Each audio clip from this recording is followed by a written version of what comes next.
റൊക്കി എടോ റൊക്കി വേലായുധനെന്ന് പറഞ്ഞാ മതി.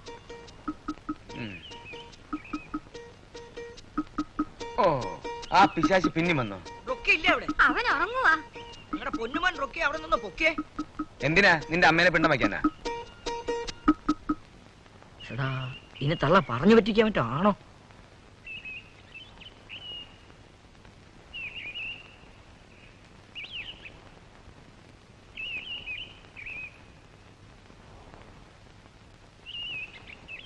ദേ, 100 ആയുസാ ചേട്ടന്. ചേട്ടന്റെ കാര്യം മനസ്സിൽ വിചാരിച്ച് കിടക്കുകയായിരുന്നു. ചേട്ടൻ കയറി ഇരുന്നട്ടെ. ദേ സൂചിപ്പിക്കലൊന്നും വേണ്ട. പശുവിനെ തരാമെന്ന് പറഞ്ഞ് 280 രൂപ അഡ്വാൻസ് വാങ്ങിച്ചിട്ട് ദിവസം എത്രയായി? എനിക്ക് ഇപ്പൊ പശുവിനെ കിട്ടണം, എന്നിട്ടേ ഞാൻ പോകുന്നുള്ളൂ.